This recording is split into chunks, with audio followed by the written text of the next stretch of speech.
आप पूरे education system की और इसकी बात कर रहे हैं, इससे एक आगे स्टेप बढ़ के रोजगार की बात भी आपने करी है। और हालत ये हो रही है कि अमेरिका के अंदर जो इलीगल इमिग्रेंट्स हैं भारत में आज वो भी लोग एक पहुंच रहे जहाज हैं। आया है। आज भी जहाज आने की बात हो रही है, आएगा अभी वो अमृतसर में। और तकरीबन 7 लाख से ज्यादा जो इलीगल इमिग्रेंट्स वहां पर हैं, रोजगार की तलाश में अपना भविष्य तलाशने जा रहे हैं। इसका सोल्यूशन क्या होना चाहिए, इसको भी आप एड्रेस कैसे करेंगे? देखिए, फिर वही बात जो मैंने इनके सवाल के जवाब में कहा कि कुछ इशूज ऐसे होते हैं जिसपे व्हाट अबाउट रीच करने से काम नहीं चलेगा। मतलब तुम तुम्हारा, हम हमारा, तू मैं से बात बनती नहीं है। लेकिन मैं एक बात आपको याद दिला दूं कि मनमोहन सिंह जी जब प्रधानमंत्री थे तो ओबामा भारत आए थे, और ओबामा का एक स्टेटमेंट उस वक्त जो है ना बहुत पॉपुलर हुआ था कि दुनिया जिन परिस्थितियों से गुजर रहा है उसको अगर कोई निकाल सकता है तो वो देश भारत है। दुनिया भारत की तरफ देख रहा है। प्रोडक्शन सिस्टम में जो चेंजेज आ रहे थे, जिस तरह से जो है वो डिसइंटीग्रेट हो रहा था, इलेक्ट्रॉनिक रेवोल्यूशन हो गया, कंप्यूटर, मोबाइल, एआई का ज़माना है, आज हर कोई एआई की बात कर रहा है। उस दौर में हमको एक लीडिंग नेशन होना था। लेकिन जब आप विजन लैक करते हैं तो उसका ये परिणाम होता है। विजन लैक करने का क्या मतलब है कि देश के प्रधानमंत्री, आदरणीय प्रधानमंत्री जाते हैं और ट्रंप के लिए चुनाव प्रचार करते हैं और ट्रंप को गले लगाते हैं, और वही ट्रंप हमारे देश के लोगों के पाँव में बेड़ियां लगाता है। आप रिटर्न देख रहे हैं, गिफ्ट रिटर्न। हम गला लगाए, वो बेड़ी लगा दिया।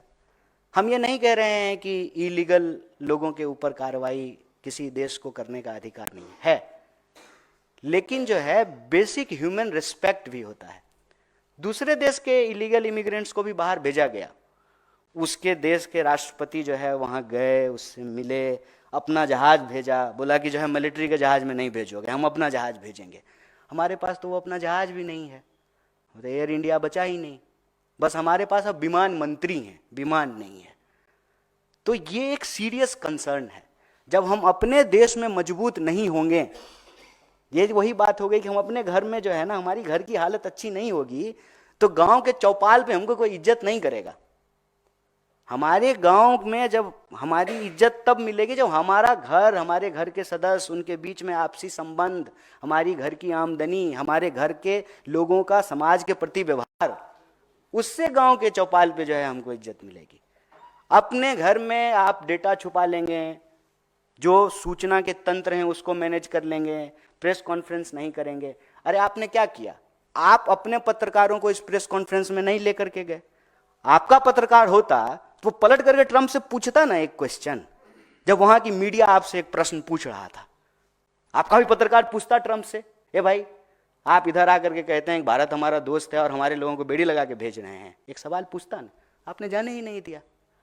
तो सूचना तंत्र को कंट्रोल करके, आप जैसे घर का मुखिया आप अपने घर में चला लेंगे, कोई बोलेगा तो जोर से डांट देंगे, कहेंगे इसका खाना बंद कर दो, इसको शाम को खाना मत देना।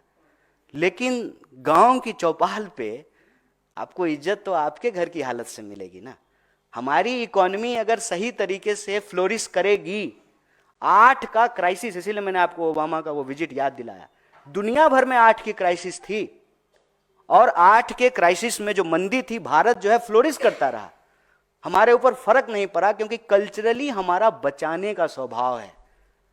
हम लोग क्या करते हैं, अगर 2 रोटी कमाते हैं तो 1 रोटी बचाते हैं फ्यूचर के लिए, भविष्य के लिए। पुराने जमाने में 5 जो है ना घड़ा रखा रहता था घर में, एक एक मुट्ठी अनाज सब में रखा जाता था, फिर खाना बनाया जाता था। बचाने की प्रवृत्ति है हमारी, भारतीय होने के चलते, और वो बचाने की प्रवृत्ति के चलते हमारी इकोनॉमी सर्वाइव कर गई।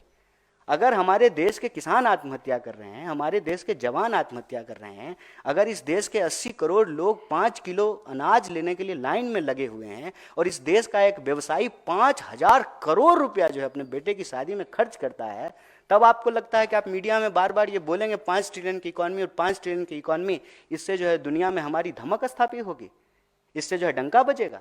नहीं बजेगा। भारत के लोगों को अपमानित किया जाएगा, और वही किया जा रहा है।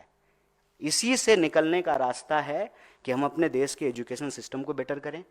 हम अपने देश के नौजवान, जो हमारी सबसे बड़ी शक्ति है, उसका सकारात्मक और रचनात्मक तरीके से इस्तेमाल करें। इस देश के जो प्रोडक्शन सिस्टम है उसको हम मजबूत करें, जो वर्ल्ड इकोनॉमी में, वर्ल्ड कंपटीशन में जाकर के कहीं स्टैंड करें। मुझे बताइए कि लुधियाना और सूरत का कपड़ा क्या जो है वर्ल्ड इकोनॉमी में कंपटीशन नहीं कर रहा था? कर रहा था।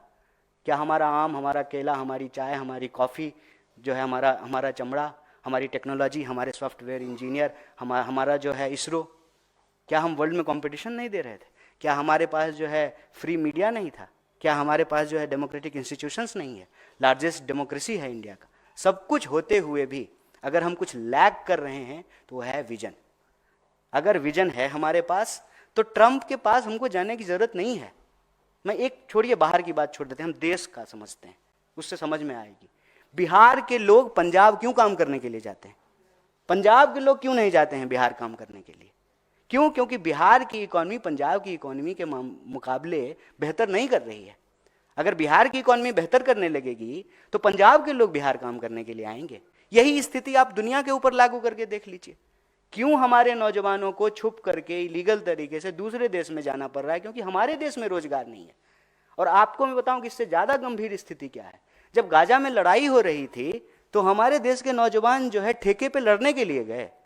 यूक्रेन की जब लड़ाई हो रही थी रसिया की, तो जबरदस्ती एक कंपनी में नौकरी देने के नाम पे कुछ लोगों को बेवकूफ बना करके, और वहां जब गए तो उनको आर्मी का ड्रेस पहना करके लड़ने के लिए भेज दिया। ये जो स्थिति है ये चिंताजनक है। रोजगार की जो बेरोजगारी की स्थिति है वो चिंताजनक है।